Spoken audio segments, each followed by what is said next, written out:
Alrighty, you are listening to Joe right now on KQCK radio station out here in the beautiful Santan Valley, Queen Creek, Phoenix, and the world. It is that time again for Who's the Alpha with Petra, International Dog Nanny 911. How are you today, Petra? Fantastic. How are you? Very good. All right, you know what? Go ahead and just grab the arm of that right here, not by the mic, and then just pull it right down there. Got it. About right. Pull it down a little bit more. So you're talking into that little orange dot there. Yeah. And I found the orange dot. Okay. All right. What are we going to be talking about today? Well, I was thinking about we're going to start at the basics. Okay. And that starts with getting the puppy or getting a dog. All right. And I really want to emphasize that a good dog does not have to be brought into a household as a puppy. I have experienced it myself. I had adopted older dogs. I've had raised puppies, and it made no difference when they were becoming juvenile or an adult. We're not getting a good sound level. I just need Okay. you to pull that mic like right down here in front of you. Right down. It'll just stretch it. Bam. There we go. I don't want to break nothing. No, you're good. You're good. Beautiful. Okay. So practically, again, it doesn't matter if it's 8-week-old puppy, 4 months old, 6 months, a year, 2 years. It's about bringing home a new canine. Right. Okay. Which I did about 6-7 weeks ago. Yeah. And in the beginning of me training dogs, it didn't really dawn on me that when it comes down to it, the measurements taken, when you introduce the dog, again, no matter what age, into the new environment, when the dog joins us at our house in our life, they become a pack member, and it's considered the artificial pack. Since we're not dogs, we're the artificial part, I guess. Gotcha. And so, also being an active foster with the Arizona Pug Rescue, I have, and also rescuing with my own project, Venus, I have realized that there are ways where we can teach the dogs from the moment they set their little paws the first time into our home, who's the alpha. Because the idea is prevention, and what I'm talking about here is not just prevention that something is going wrong, but also to prevent any kind of human actions which are very human. For example, the dog pees in the house. That can happen when you bring a brand new dog in at 2 years old, or when you bring in your 8, 9, 10-week-old puppy. Right. The urination will be there, even though different ideas. But the idea is to not let it happen, because the moment you make it clear you cannot pee or poop in my house, you're the alpha. That's how the dog understands it. And so what really is needed would be a crate. For a puppy, it helps because the closeness of the pack and the mama and all the tightness is gone. And I will say, I've never done the crate thing before. It's the first time I'm doing the crate thing. And the first couple of weeks I had him before we talked, or the first few weeks, I didn't do the crate thing. And it's 1,000% better now. I'm feeding him in the crate. Yeah. He walks in. He feels comfortable. Sometimes he wants me to close that gate. He always does. He wants me to. Sometimes I leave it and see, but the other dogs gather around, so I close it, and then he can. I actually let him now walk out when he wants, and he feels comfortable to go in when he wants. Is that bad? Yeah, because you control everything. You control everything. He actually wants you to open to close the gate and open it. He wants to see that you're in charge. Those are all those little things. They create the most confident dogs. I'm learning. The crate is sanctuary. It's not about being locked in as that. It's more like everything that could scare him or hurt him in his mind is locked out, and he thanks you for it. So therefore, again, you're the alpha because you're taking care of a pack member.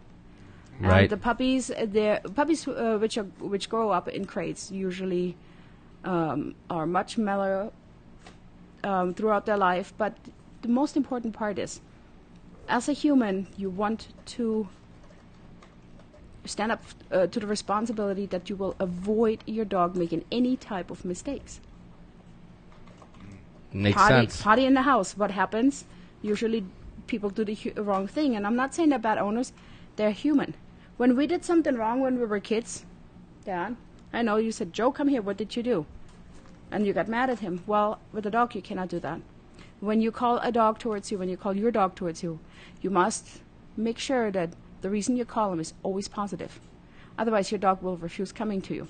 So usually what I hear is he comes halfway, and then stops and turns around and walks away, or sometimes he comes, sometimes he doesn't.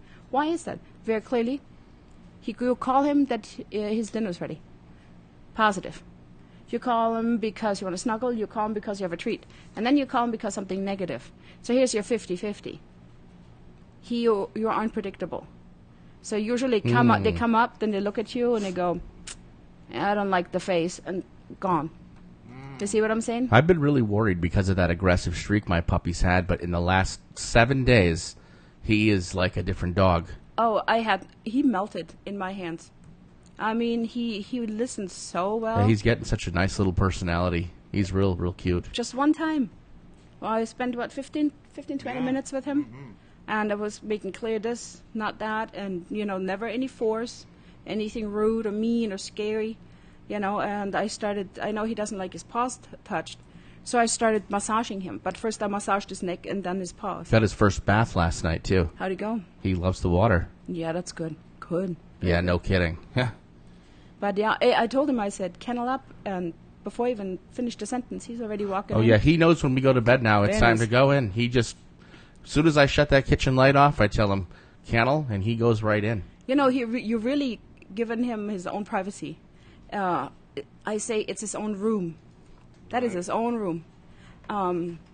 Because you told me that he used to wake you up a couple times during the night, which is not unusual. But, you make noises when you're sleeping. So, therefore, you waken the puppy up. And the puppy makes noises. All dogs make noises. Right. They have the bling on their collars, and then they itch for something. Tuk, tuk, tuk, tuk, and I know that you're getting better sleep now. Because you're in your head, you can sleep now without thinking, when I wake up, am I going to wake up to pee? Right. You told me not to have him sleep in the same room, so I got a big kennel and I put it next to his, and I sleep in that. So now my wife's sleeping better too. I heard that actually, that couples sleep apart nowadays. I don't know. Anyway, so the crate is really an absolute amazing tool. Like it definitely is. They're natural denning animals, but again, you are setting him up not to fail. You're setting yourself up not to fail, not to let human emotions overcome you, which really, really can stress out a dog. And then you see stuff like destruction, for example. I got to get him to stop eating shoes. That's a problem. Yeah. Here's the deal: prevention is half the dog training. If your dog you can tell my wife that. never get to a pair of shoes, how is he going to chew? So if your wife would call me and say he just chewed up a pair of shoes, then I would say, well, that's your fault, though. Yeah, you see, that's what I said, too. I thought it was kind of cool she left her shoes out, teach her a lesson. But actually it ended up, teaching me a lesson, because as soon as he ate the shoes, she went out and bought another pair. Oh, there you go. So now when she's done with her shoes after wearing them twice, she throws them on the floor, knowing the dog will eat them. This is a problem. We need to train my wife. Yes, but we also need to train you because the little man, he is too young to be unsupervised. You got to treat him like you would treat a 1.5-year-old kid. You don't just go and do something else while the little one is around. So definitely don't let him cook. No, please don't. Don't let him cook. Don't let him get a hold of shaving cream and all the other good stuff. Mm-hmm. But supervision is part of puppy training. Timing is part of puppy training. What that means is, including the crate now, and then the equipment is part of puppy training. Leash and a collar. He's got one on. So when he's with you, he's going to be supervised under all circumstances. Now, we've got to understand, this is just a short period of time. And then you can tell if the pup's ready or not. If something happens, you don't scold your dog. You just go back to the last step. What that means is, the umbilical cord technique means that your dog is where he or she is, right there with you, supervised, at all times. There is no room for going potty in the house. There will be no destruction, because it's not possible. The puppy cannot get to anything. Right. That is a way of learning. You don't need to do the, I'm putting the shoes out and I'm waiting and then I scare him after this when he wants to touch him. The setting the dog up for failure is absolutely outdated, old school type of training. You get really jumpy dogs and those, they might nip. And the thing is, if it's really examples, but if you never give the dog a chance to mess up in the first place, they really don't learn bad habits. So he's 100% supervised. So it's nice. You want the dog. You want to be social with your dog. There he's right there next to you. So, the only thing that I have an issue with, and I'll be straight up and tell you because, this is part of the whole dog training thing. Everybody deals with their dogs in a different way, right? Mm-hmm. Well, our dogs are part of our family, and we have a special sofa for the dogs. And we like when the dogs sometimes, we keep them clean. I send them to the groomer quite a bit. We like to, if we're watching a movie or something, sometimes we'll, let them on the bed laying next to us. I know that's a big no-no. We've talked before, but, we like that. I mean, what do you... You're simply not the alpha. I'm simply not the alpha. It's very confusing. You're practically sending the wrong message. I want to really point this out because I'm very sure many listeners say, but I do want my dog in the bed. My dog's allowed to do this. My dog's allowed to be on a couch. When you have seen what I've seen, when you know what happens and what can happen, and it happened too many times for me to be silent about this any longer, then you really think twice about it if you really want to chance it or not. The point is, dogs are not humans, and dogs live up the principle of hierarchy. We talked about this last time. A reason a dog goes on a bed and learns to be on a bed is for one and one reason only. It was taught by the human. Mm-hmm. The reason a dog is with you on the couch, taught by a human. Right. Okay. Is that bad? Naturally, if your dog has the natural respect for you because you're doing all the right things and, it wouldn't cross their mind to disrespect you, to, practically invade your space up there. I see what you're saying. Counter arguments are often, well, back then the cavemen and the dogs and they would sleep together. Yeah, that was survival. That was based on pure survival. And they ate the same carcass. They ate the same carcass. They were crawling together, nice. To keep warm and whatnot. It's not the same thing anymore. Domestic canine has changed, even though the roots are just there, but things are different. The point is also that most people have somewhere problems with their dogs. And for a dog to have the privilege to be sharing what I call alpha dome, the bedroom, or a couch, the owner has to make up somewhere for it, meaning they have to maintain the alpha status. And that happens really, really, really rarely. And I personally don't think I want to put so much pressure on my dogs 24/7 because I want them to sleep with me in bed. And I want them on the couch. I just think it's unfair. Well, I never let him pick the movie. What about the popcorn? Are they allowed to make the popcorn? Well, yeah, he gets his own. I figured. Extra butter, because he's a little butterball, all right. But it is really how you represent yourself to your animal, and I'll give you a very good example. My daughter, Natalie, has been feeding the dogs since she's 8 years old. And that includes foster dogs, and some of the fosters we get, especially over Project Venus, are dogs. They're under no circumstances adoptable, meaning they have some issues that could actually harm someone. Natalie, the dogs don't go in her bedroom. Naturally, we don't even have to teach them, and I'm talking brand new dogs, because Natalie feeds them. So therefore, she's extremely important for their life, and they know it. When she will tell them to sit and wait, that means they have to maintain their position. She puts the food down and tells each dog where to go. And she's really tough at this, because if one of them gets up and won't listen to her, she will pick up that food and it goes away. And she come back 10 minutes later and she will repeat it. And that's all she does. And the dog will, most of the time, it never takes longer than 3 times. The dog is like, I get it. You're the boss. I cave in. They sit, they wait. She puts the food down. She's like, okay, go get it. And it establishes. I got some work to do. Yeah, it really establishes a wonderful bond. And like I said, they don't go in her room and destroy her stuff or whatnot. And they don't jump on her. And it's the natural respect. But it's just simple actions. And you repeat it and you stay strong. And then if you have a consequence, you have to have a consequence they understand, they can comprehend. And it becomes a strong a learning experience which will stick. And this is something, for example, coming in through the patio door, sit, wait, call them in when you say so, with the food. It happens every day. It's going to be a habit just like when you get up in the morning and you brush your teeth. Right. And so it's really not a big deal. We're all at the family, we're all kind of in sync with it. We're doing it without thinking. But it really makes it easier on the dogs. And when you have multiple dogs, and everything is just so nicely set and regulated, and the boundaries are set, and it's all straight line from the moment everybody gets up until they go to bed. It doesn't matter how many dogs you have. They won't fight.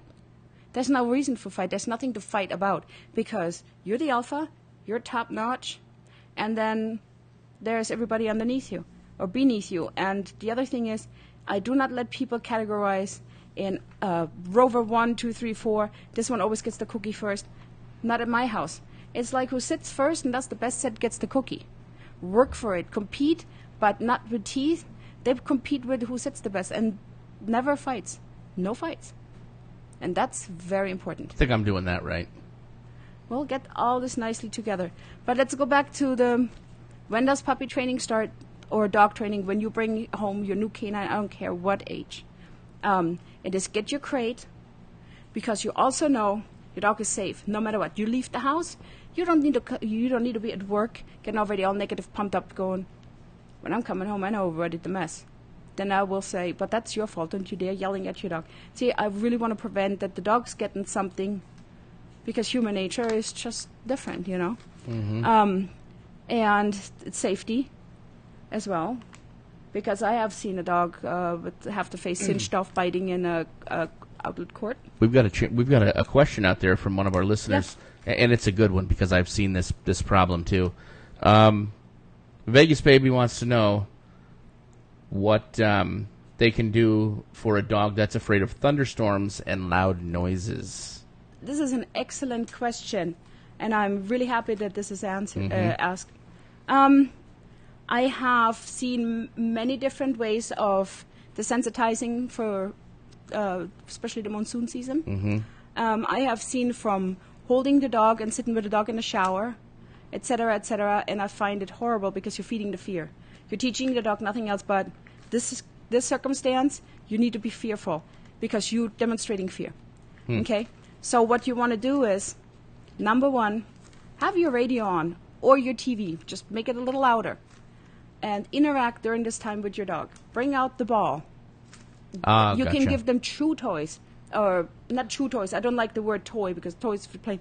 Get some chews out for play with a dog with chew toys or toys with the squeakies to distract from the other noise. Can it be reversed if you've got an adult dog now that you didn't know this before? No. So now it's petrified when petrified. You like that? Yeah, I've heard that before. Thank you very much. Yeah, that wasn't original, was it? No.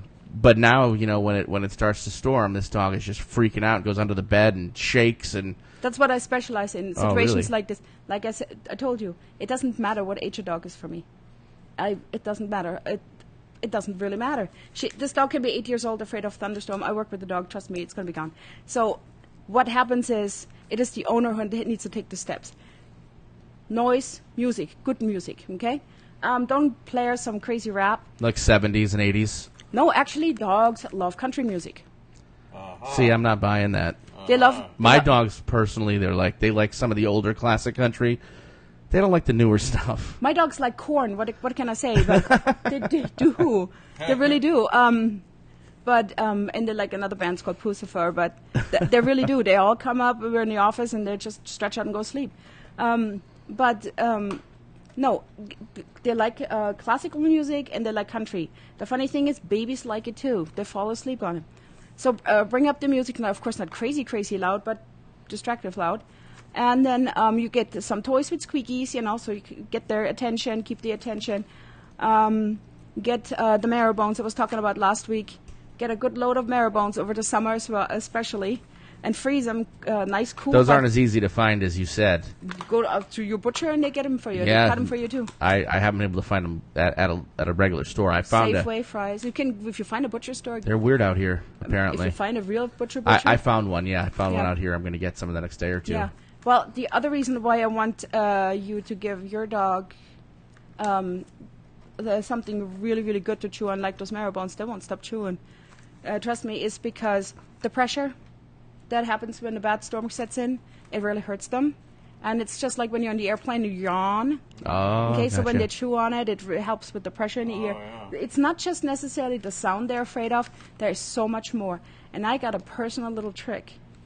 Wipe your dogs down with the dryer sheets. The sheets you put in your dryer with your laundry. The bounce sheets? Correct.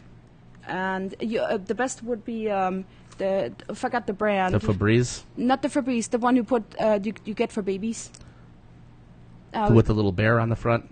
I'm not really sure. It just simply doesn't have the chemicals and all the smelly good stuff. Because I'm going to quit mentioning names because people are going to think I'm weird I'm knowing like, about all this laundry totally stuff. Throw me off. No, I'm just kidding. But I think it's Perel or something. It doesn't. It's been too many years when I used that stuff. But get those dryer sheets because they're in our washer to take the static away.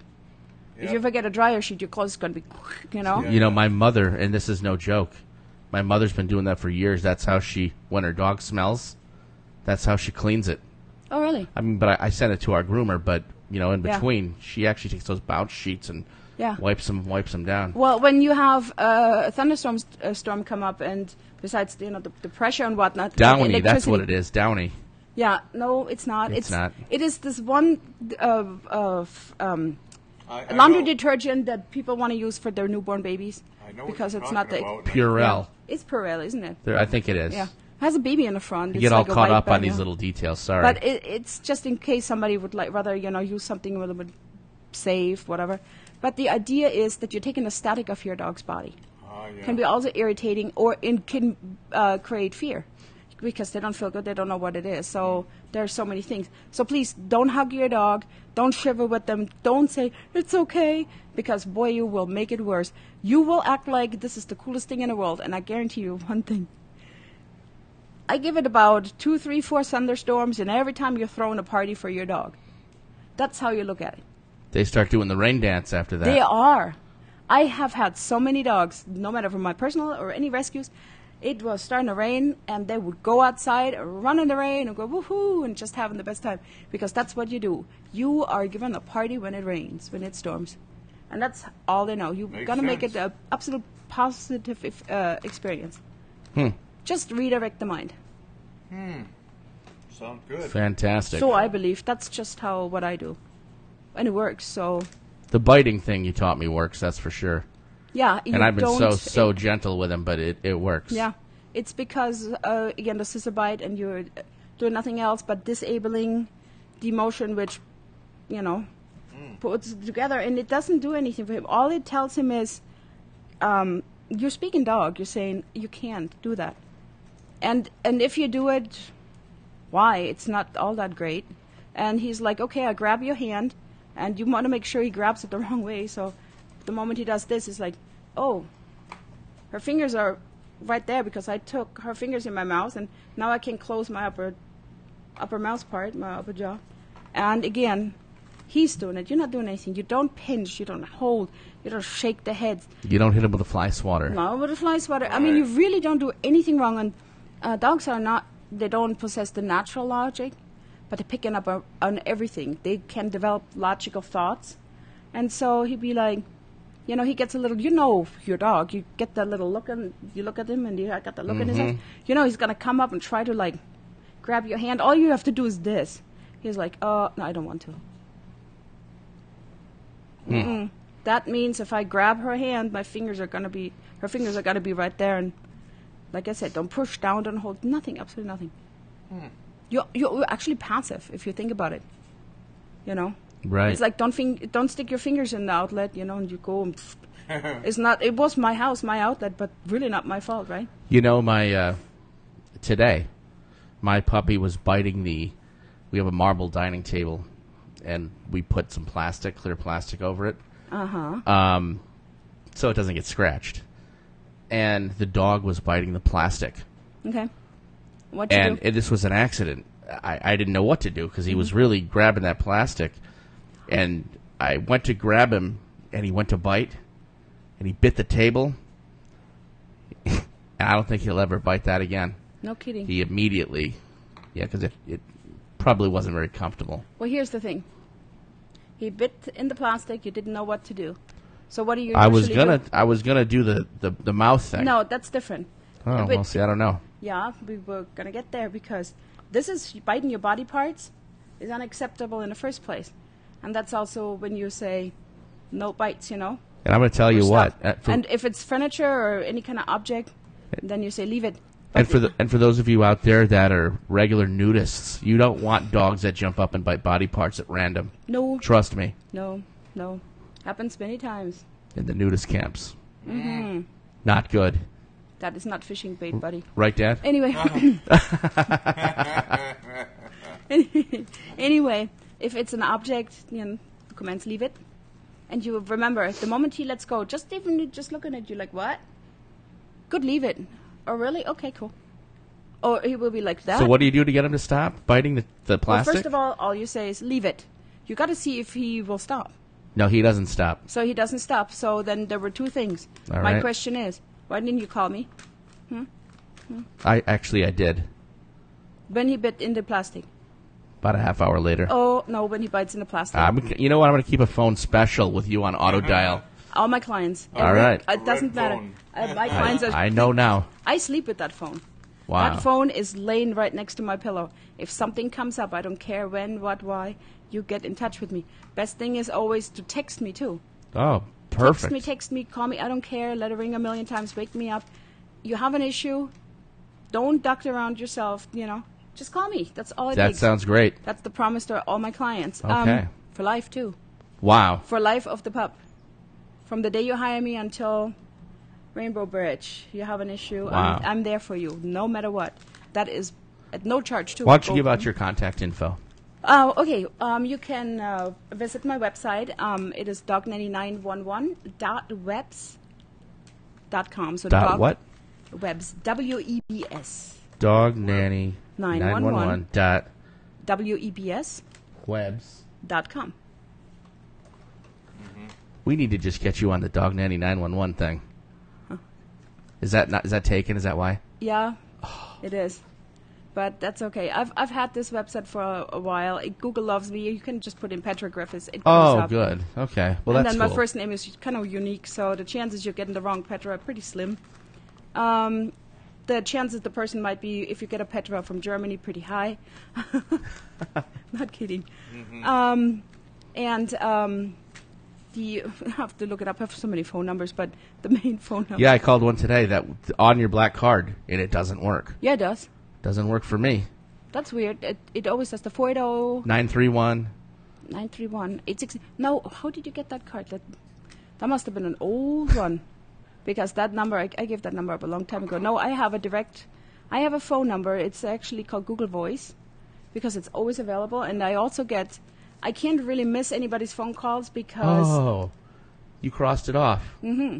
So I have one where it's not crossed up. Oh, no wonder I couldn't get you. Ooh, you got a boo-boo I'm one. like Petra, skip town on me. No. No, Google Voice, what it does is, if you can catch me and you leave me a voicemail, but I get it in a written version on dognanny911@aol.com in my email. So I can read it, but it's funky. It says that you're an eagle, right? And you want to go boom ba bang, and I'm like, what? I have the same thing. It's awesome. I have that too. And it rings into my other line, so, and it tells me if I want to accept the call, then I know you Googled me. Perfect. So the Google phone number is 480-331-1395. And the reason I'm looking at it is because my husband said, for some reason, I messed up the last 2 digits last time. So, but it was too late by the time I saw his text. So again, Gotcha. 480-331-1395. And otherwise, you can try me also on my private phone, which is 480. You totally make me lose it here. No, I'm just kidding. 480-371-8493. And you're taking clients right now, right? Absolutely. Do you take them? What's your limit of travel? Usually what I do is I ask the client for their availability and where they're located at. And then I compare it with other clients. And I have clients I call floaters. What that is mostly people that work from home. And they say, I can see you any day, any time. It doesn't matter, okay? And so they are the ones I have most of the time. I have a lot of those, and they really are super flexible. And then I compare them with people who, work. They go to work and they come home late, and then I see where they're located at. So the chances that I'm heading at like 4 o'clock on the freeway heading east from Phoenix, Right. I'm trying not to. I would like to see the person later, or weekends. If somebody lives up on the Arcadia area in Scottsdale, that's not far away from me, or up to 51 north in traffic hours, and it's usually open. There's not much going on. So I know my areas really well. But again, I kind of group people together, but everybody will be seen no matter what. We always find a good solution. The other aspect is that if you're a family, if you're have a spouse, a partner, a couple, it doesn't matter to me, children, I would like everybody to be there. I had an email during the week, and I forgot to send it to you, actually. I'm glad I remembered. A family wanted to know if you dog sit. Usually, I'm trying to figure out if they want the one to bring the dog to me or... Right. Oh, okay. They were looking for boarding for travel. They travel quite a bit. I have to talk to them because I usually only do it if it's a client of mine because I know the dogs. They're come vaccinated to my house. and Well, all it's that. also that the dogs don't have any stress because they come into Auntie. They whatever, and I eliminated stress 100% because usually when you drop your dog off somewhere, the first 24 hours or sometimes depending on the animal longer, they have issues like they won't eat, they have diarrhea, whatnot. Some dogs suffer the entire week or longer, and it can actually be traumatized, believe it or not. But that's also when the dog gets picked up and mama constantly reminds the dog, I'm so sorry I left you. That causes trauma too. But You're supposed to say, didn't you have a great time? there you go. Right. Serious, that's really how it goes. That's cool. I have seen damage from the whole, I'm so sorry. And I said, you know what? Don't tell me you're sorry. You had a good time. He had a good time. Now you're spoiling it for the both of you. Anyway, the idea I came up with is that my clients, they never drop the dog off. We have always a meeting point, and they give me the dog, and then I come home. Oh, that makes sense. They walk in, and all they do is like, hey, I'm back. But then they drop the dogs off. But so the dog doesn't feel like they just... abandoned. Right. What happens is, that's why also rescues usually don't drop the dogs off. They come for an inspection or whatnot, but they don't bring the dog and then drop it off because it gives the dog a feeling of abandonment. And also adoption agencies with children, they also, when it comes when the adoption becomes final, the foster does not drop the children off at the home. Now, of course, they have met and all this stuff. Everything's fine. Right. But they would, just meet and all have a burger at McDonald's, and then the kids go home with the new parents. That makes sense. So there is never a drop off is never a trauma. Drop off is never an experience of abandonment. But when the owners come and pick up their dogs, it is a place of absolute joy, happy. That's awesome. And usually they run and say hi, and then they act again all like my dogs. They like lay down into a bone, and they're like, "Don't you want to come home?" And it's like, "Yo, what can I chew this first? Hold on." They're like, they don't have any rush. They don't go to the door and go scratch it. Or, Right. It's pretty cool. They're all calm, and then they sleep for like a week when they get home. Does a dog feel that way when you drop them off at the groomer, let's say? As a trauma? No, not No. necessarily. If you have a dog that consistently gets groomed, they're really gotten used to it. They And get usually, used- like if you're a cocker, My dogs like to go to Kelly. Yeah. Yeah. At Kelly's Critter Clips. because you don't leave them there all day. Some people drop them no, off in the morning yeah. and then they pick them up when they come home. Dogs get abandoned, the groomers too. But another thing you can do is you simply stay throughout the grooming. If the groomer is set up that there's like a couch or whatnot, you just wait for your dog. Just like when you drop off your wife to get her hair done, and you sit down and wait for her. I just came up with a good invention that Yeah. we should work on. And they're mobile groomers, by the way, they come to your house. Never been happy with one of them, but I met two that were fantastic. I've out here, no, in Phoenix, right? I think they're Travel Valley wide. I got to look it up though, but I think the two particular girls do not work for particular companies. Gotcha. anymore. Well, anyway, what I was saying was a collar with a little tiny pinhole camera. that, maybe on the back of the collar has a little DVR, like this, like an SD card. Yeah. A little tiny one that records the whole time they were there. You don't have to be monitoring it on but then when you get them back, you could. Do you think that exists? It's like what is it called? That's A cool. nanny cam. Right. When they spy on their own nanny. That's what I was thinking. For the dog nanny cam. But then you know what? They get groomed to taking the collars off. Oh, that hurts. Yeah. Mm-hmm. Well, the good places do have cameras. Like good They doggy do? daycares do too. You can see your animals. Yeah. Or when you Like go on the web? Yeah, there are also places when you go on vacation, you open your laptop, you log in to the website, and they have their live web. That's cool. Websites, and That would make me feel better. You can see your animals. I miss my dogs when I leave. Yeah. I really do. Yeah. Really quick, I do have to do a shout out. I'm a member with the Arizona Pug Rescue, and they have taken in a load of pugs. A load of pugs? A load. I mean, the flood of dogs hitting the rescue, pugs hitting the rescue, is unbelievable. So if anybody breeds pugs, are they just good hold pugs? Back a little. I love pugs. They are a very good alternative to some other smaller They're breeds. cute pugs, yeah. Pugs are cute. If you get them from a good breeder, you don't. If you get them from a bad breeder, you have to worry about eye problems, Right. Bones, thyroid issues, all kinds of diseases. But what happens often is people get the pugs, and then something happens health-wise, and they cannot take care of them. So Apron takes them in. So we're talking about, I had a gentleman surrendering his 3-month-old puppy to me, and it was funny because 4 months. The puppy came to me for babysitting at 3 months, and I said, something's really wrong. I think there's something wrong with the hips. And then he didn't want the puppy. He said he cannot afford this. That was already the second puppy he bought, a pug. He went from a bad breeder to a worse breeder after I already told him what not to do. The first one started biting. Jeez. The first pug he got was a biter, and that pug is my dog now, and she's very lovely. And the second one ended up with Terry, with Aparn, and that little girl had to have both of her femurs done. Hip dysplasia? They were gone. The femurs. Oh my God! And so to this day, I mean, she walks stiff, and she got really lucky. She got adopted by one of the Aparn members because she had a fantastic personality. But do they screen the pugs, or they just kind of shoot them out as people want them? They don't. No, the Aparn slogan or promise is no puck is left behind.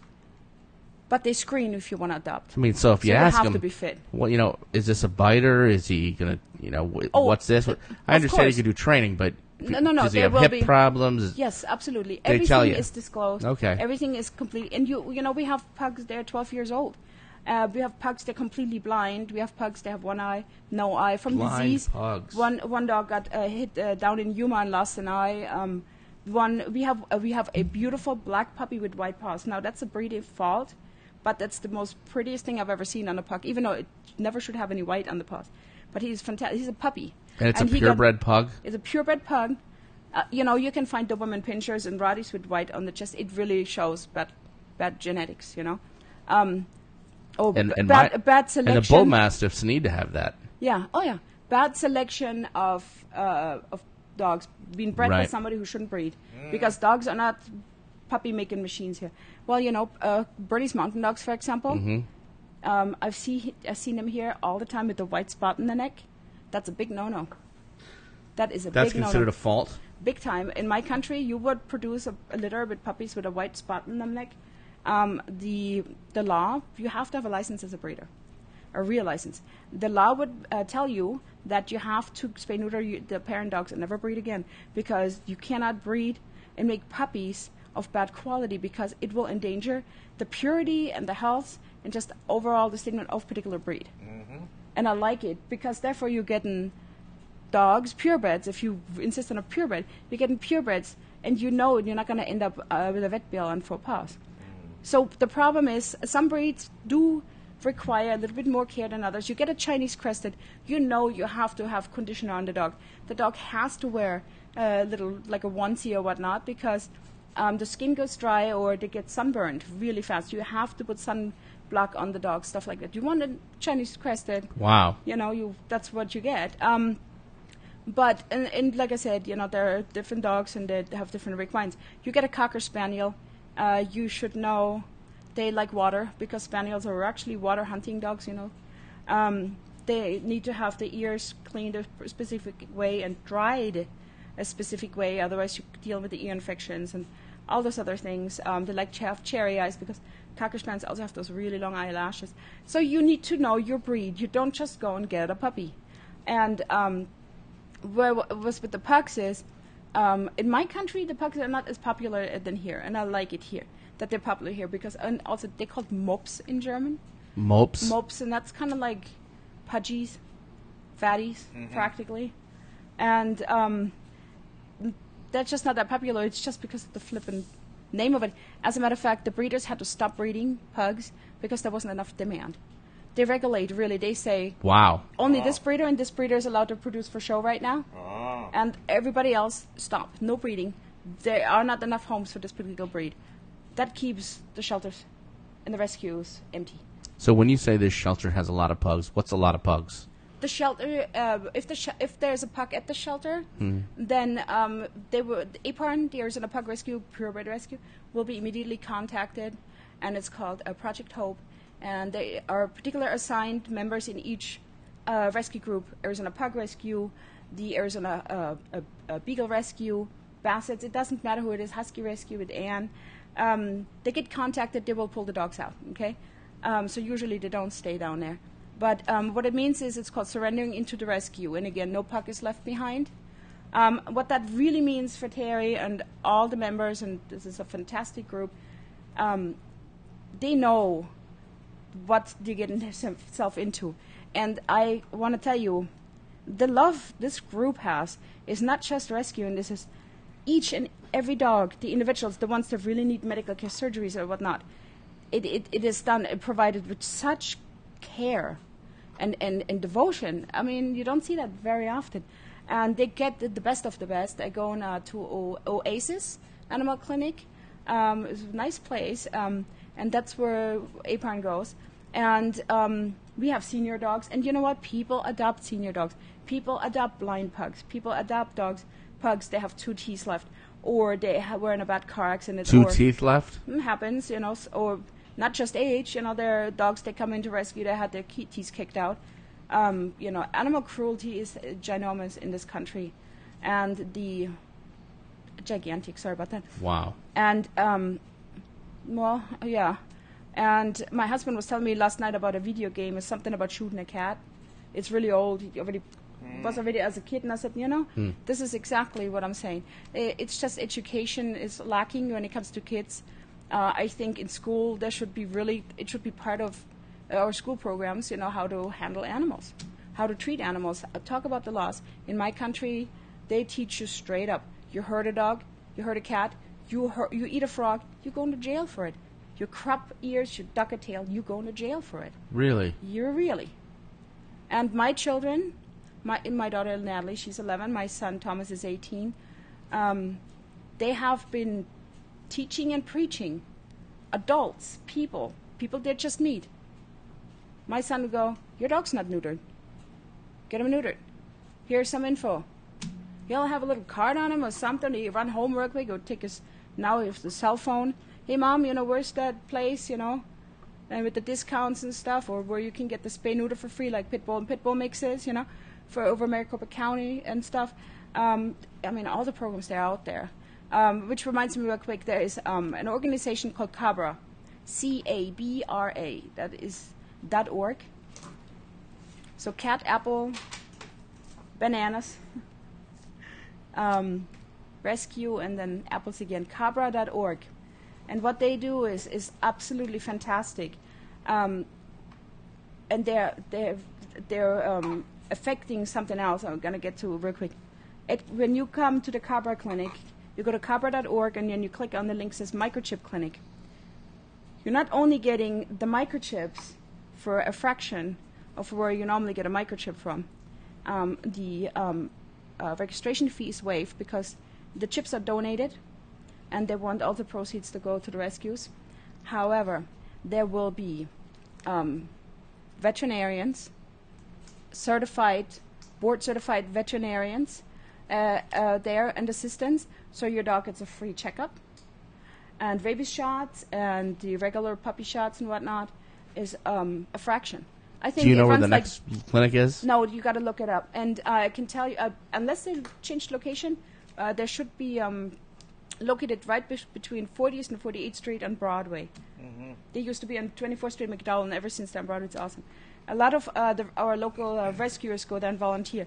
But here's another thing. Because it is so inexpensive, breeders, and this is something, there's breeders and breeders. Good breeders, ethical breeders, no, I'm putting puppies in this world. I don't care if I sell them, but I'm still responsible from beginning to the end for this puppy. So people usually want just money. They give somebody the puppy, they couldn't care less if their dog ends up dead in a shelter a year later, okay, or with a rescue. It's downright irresponsible. So it is very nice to see that good ethical breeders want to be part of their dog's life. They go into the shot clinic, they put the microchips in before the puppy finds a new home, and the information of the breeder will stay with the puppy for the rest of their life, and then the owner gets added too. What that means is if somebody buys a pug that is microchipped by the breeder and ends up with Terry, and then the vet, somehow maybe somebody stole the dog and then gave it up because they got cold feet or whatever, and here goes the vet saying, oh, look at that. There's a microchip. The breeder is going to be contacted first. Or maybe the person volunteering the dog wouldn't say a word and give us the dog, and then we find the microchip information of the breeder. Because a breeder will say, I put this puppy on this earth, and if it hits the rescue or shelter, I make sure I get my puppy back. I don't care if the dog is 10 or 12 years old. And that's called responsibility. And Cabra is making it possible because people come in, with their little 6 and 8 pups or whatnot, and they can also afford a microchipping, which saves them in the long run and totally releases our rescues.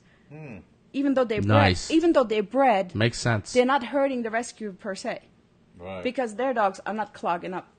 Because that's really Never what would it have is. never thought of that. They breed and then get the money, and we end up with the dogs. They get sold because they don't screen who they're selling the dogs to, because they just want the money. The puppies too, and then the puppies end up in shelters, and the puppy end up with rescues. And rescues are 501c nonprofits. So what I was going to say is the shout-out is about Apron is taking in so many dogs right now with severe medical problems, and their bills are crushing the group. And they're not the only one. We have, For the Love of Dogs, the Arizona Beagle Rescue. There are so many. I have a list somewhere, but I can do it maybe next time. At PAC 911, if anybody was looking for a dog for adoption, go to pac911.org. And PAC 911, Barry Myers is the founder, has all the rescues listed on her website. So if you want a husky, you go contact the husky rescue. You want a beagle, you want Heinz 57 to 125. You can contact, for example, the Lucky Dog Rescue. That's a rescue that has mixes. For the Love of Dogs. Which is the one that lists all the rescues? That's I call it the motherboard of all rescues, because we're all listed on there. That's called pac911.org. PACK 911? No, PACC 911. PACC 911. Yeah. .org? .org. And then there's Cabra. That's the Coalition of All Breed Rescuers of Arizona. And they usually also, they do more like Rottweiler rescue and stuff, Yorkies and stuff. But it's all there. Before you go out there and get a puppy or whatnot, you want a purebred dog, you'll be surprised. You find beautiful, beautiful dogs and puppies in rescue. And they're microchipped and they're spayed and neutered, so right there it's already done, We have had pug puppies born into our rescue. I picked up about 2 years ago. I found a pug that had, I believe, between me and the groomer, we counted almost 1,000 ticks on her. Oh. She was pregnant. Oh. She was sick. She had a disease. But all the puppies Like made what, it. mange or something? No, it was some viral disease, and but they all were fine, and the puppies all had white on them. Mama was black, and I have no idea why, but I found her. I was driving home, and I was kind of in my neighborhood, and I lived since 1995. I do not know why. That night, I constantly made the wrong turns. I was like circling my own neighborhood for 20 minutes, like what am I doing? It was strange because Divine intervention, huh? yeah, I couldn't see her. Probably. I couldn't see her. She was black, and this little part I was driving through, for some reason, None of the street light. One street light was out, and so it was this tiny stretch. It was black, and I don't see so good at night. I'll be honest with you. I'm a little, intuition there, but with driving, I've never had tickets, so no car accident. But anyway, I drive and I stop my car because I swear I felt a pug. I'm not saying I saw her because I couldn't see her. It was just the strangest thing. I get out of my car and I just go, "Come here, puppy, puppy." I kid you not, there's a black pug coming at me. It's like, you got to be kidding me. How did I know? And the funny thing is, the client I just came from, the dog training I did, was somebody who had adopted a pug from Acorn. How strange is that? But so we took her. I was like kneeling in front of the bathtub. I had like purple toes, and when I stood up, I kind of like went right back down. I had no more feeling in my fingers and my legs. But I picked so many ticks, a good 400 or 500, and then I just couldn't do it anymore. I was hurting. And it was like 4 or 5 o'clock in the morning. That's a lot of ticks. Yeah, 4 or 5 o'clock in the morning, and then I didn't want to leave her alone because I didn't want the ticks crawl everywhere, So then I kept her in the bathtub, and washed her, and she was so thankful you could see it. She was like, "Get him off of me." And then the next day, I believe Laura took over, and she's a groomer, and she was taking the rest off. And then she had her babies, and they all found great homes. And thank you, Terry Woods, but when we have puppies for adoption, none of our puppies, Terry will not adopt siblings. And that is very, very great because she experienced a sibling issue, which was dissolved so fast once the dogs finally got to live on their own, because nobody wants to live with their brother and sister forever. And so if you want a puppy from Acorn, if there ever is any, then they will be individually adopted. So if, like I said, this is a shout out because it's important. If anybody wants to do a donation, it's tax deductible to go to ArizonaPugRescue.com. If that doesn't work, do .org. But APARN, APARN, and maybe a small donation. Or we need foster homes. Foster homes. If anybody knows stuff, or even even maybe another dog trainer would be great for fostering, because Terry likes to give me the little misfits, the barkers and the peeing in the house, and they never pee in my house. I had a female lifting leg. She not once peed in my house. A female lifting her leg? Yeah. I've never even heard of that. She was 8 years old, black. She was this big. Her name was Paula. She was the coolest pug. And I even made her stop peeing outside. And then when she went for adoption, I brought her over to Terry's house. And Terry has this big tree. And she walks up, and she's just about to lift her leg. And she stops, and she thinks. She looks at Terry, and then she looks at me. She looks at my husband. She has like to smile, all crooked, and then she sat down and squatted. and Terry's like, "Whoa!" And I said, "She knows. Now that is, lift leg." Wow. And she just practically made it clear, don't pee on my stuff. Never one drip in the house though, not dribbling anything, just nothing. That's how it goes in my house. They come in, and the rules are: don't pee, don't destroy, do not start fights, this, that, and this, and that's just how it goes. And there are simple ways to do it. Like the first 2 days, when I get a new foster, they stay on the leash with me. Everywhere? Not everywhere, because I have boundaries. Do not enter my bedrooms. Do not enter my bathrooms, because when I'm eliminating, you do not need to be part of the show, because that's a control issue. That's elimination. I don't need that. Okay? And seriously, who has not had a dog, when you close the door and you can't because they're on the other side, sniffing, scratching, screaming, digging in the carpet? Yeah, right. Why? If I go to the restroom, none of my dogs could care less. And I want to keep it that way. Mm-hmm. Plus, I also teach, don't eat the toilet paper, don't go in the garbage, and don't drink out of the toilet, because they're not allowed to go in the first place. Gotcha. And the other place they don't go is the kitchen, because it's dangerous. Right. The injuries are huge. Plus, if again, prevents them from learning how to dig in the trash, or to pull food off the counter tables, or to burn themselves with hot oil or hot water. Or for you to trip while you're cooking with something hot. And especially big dogs that their chins are small at your dogs are table. worse because you don't see them when you carry something. Oh, yeah, there you go. And then you both end up with skin grafts, Nice. Yeah, it's very dangerous. So those are the areas. And if I, take a shower, for example, the dog goes in a crate. Or it's outside going potty, but usually I'm not, taking them out and I'm not around. I don't care if a Doberman pincher or not. They're supervised. I'm not standing there. because I give them their privacy, but it doesn't mean I'm peeking, you know. And I know they know, because sometimes they get like playing a little harder, and then they stop for a second and see if I'm there.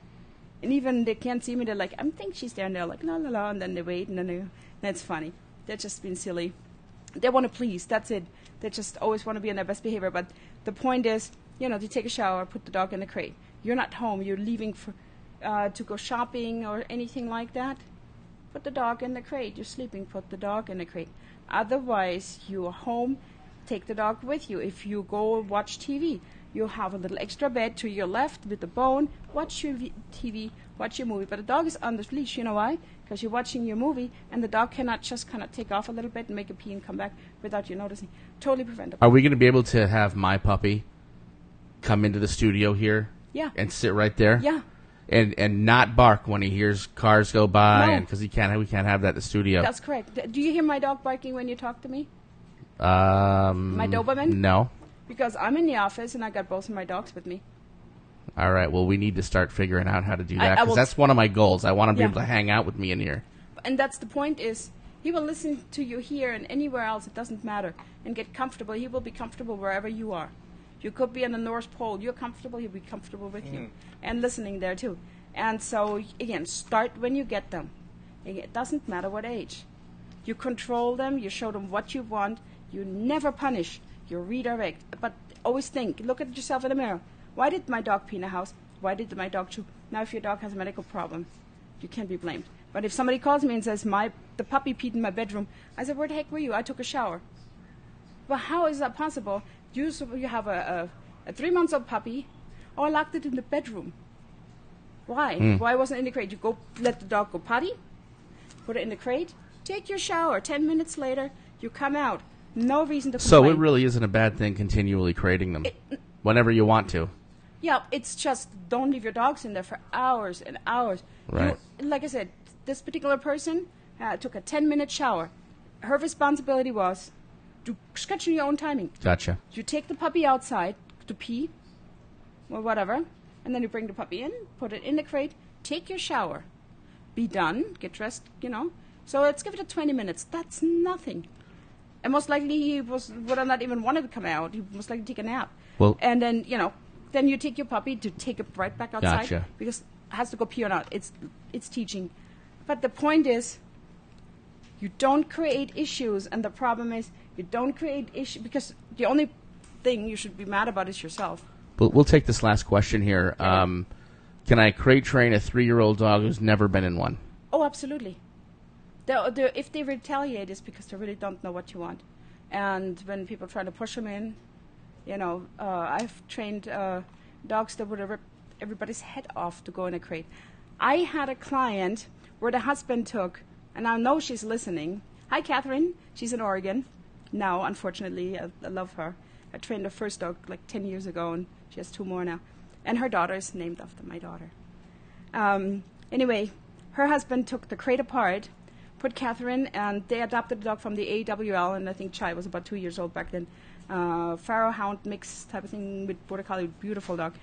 So Catherine sat with Chai in the crate, and her husband, Dan, put the lid on top. And I can't say their name because I actually have permission to talk about that case because it's so cool. And then by the time Dan had the screws in, Chai was out, and Catherine was sitting in the crate. Now, she couldn't fit through the gate, so I had to open everything back up. So then it took me a whopping less than 60 seconds to have Chai love the crate. I'm not messing with you. So then we had lunch. We have this thing, if I come over, we have Subway or salmon. And we were in the kitchen, and the dogs were on the dog beds eating their bones. And I said to Catherine, I said, watch this. I said, hey, Chai, go kennel up. That's how I say it. Go kennel up. Like it's the biggest privilege in the world for her to do that. See, that's how she sees it. The positive reinforcement, right? It's more than positive reinforcement. She thinks that's like the biggest reward. That is my expression of loving her. She's like, oh my God, Auntie loves me so much. She wants me to go in the crate. I'm allowed to go in. But all I said was like, kennel up, and she just gets up and walks in. And they were just like, whoa. And they never had a problem. Before, I mean, they were like, ow. I mean, it was great. So it doesn't matter what age. I have this trick. Gotcha. And the dog really believes that being allowed to go in a crate is the reward, even though it's the same crate and everything else. It's Well, go ahead and give out your contact info one more time. We're already over time here. Yeah. And, okay. The website is dognanny911.webs.com. And let me spell it. It's DOGNANNY. And then the number's 911.webs. That's spelled WEBS.com. You can also email me. And that is dognanny911@aol.com. And that is also all on the website as well. And then the Google, which goes directly in Office, Line, and phone, and emails, and it's all there. So I cannot miss anybody calling in. 480-331-1395. And you can also try my cell, 480-371-8493, which is usually what the client has to take home. So if they need me anytime. Life guarantee, literally. I don't do session by session. It is one fixed price program. I have payment plans. If you need a brush up session 3 years down the road, you call me, you tell me the problem. If I can't figure out what it was, or if I say I have to see you, I have to be there to fix it, there's no extra charge. The only time I'm upping a price on training is because an aggression training package will be needed. That means if the client has it already from the beginning, the lifetime guarantee, I hate lifetime guarantee. It's such a slogan for sales with other, well, anyway, life guarantee, because it really is. If the aggression package is already part of it, the life guarantee works the same way. It doesn't matter when. There's no extra charge, okay? I like my clients to actually email me an issue because I can write it down and they will always have it to look it up. And if it's a problem like 3 years down the road for some reason the dog bit, then that can be covered, but something can be added, and then you get a free brush up. And then I have to see, sometimes it's something circumstantial. Maybe they didn't know there was something like enlarged in the stomach and somebody poked it on accident, or a biter in my eyes is not always a biter, if you know what I mean. Gotcha. I always evaluate the situation first, but that's the only time something would be. And the only singles are if you have a potty training session, or need a potty training session. It doesn't matter if it's for a puppy or an adult, if you have soiling problems. But that's also for a dog that has definitely had some training. And, of course, the puppy session. Puppy session is really when you get your puppy and you get with me, and the single sessions are 2 hours. They're not 1 hour, they're 2 hours, because it's a lot to be covered, and when you're set, you know what to do. And then puppies are covered up to 4 months of age. You can continue calling me if you have any issues, and then after that, the adult basic obedience type starts. And if you have had a puppy session, and you do go with the program once they're hit 4 months old, then I'm actually absorbing the price for the puppy session. It will be I can't even speak English right now. That's okay. It will taken off the regular basic price. So basically just call Petra or go to Petra's website, check it out, call Petra with any information, and she'll definitely give you an earful, right? Yeah, it's distract. I was thinking about destruction. Gotcha. Totally dog. And guys, I hope you enjoyed today's Who's the Alpha with Petra. And it's Valley Wide. I am going Valley Wide. Very nice, Valley Wide. Petra, thank you. Great show today. You're welcome. Please make sure you tune in next week at 3:30, same day. And next we have the Mark Windsor Show with Tom Diller. Excellent guest, as always. And I'm going to go ahead and send you to a few of our sponsors right now and set up for the next show. Thank you for all checking it out, and please give Petra a call. As a small business owner, you need to make every dollar count. Phone services are the first indication of quality your customers see in your business. Get all the latest features at a great monthly cost that can save you money and project your business as a professional entity.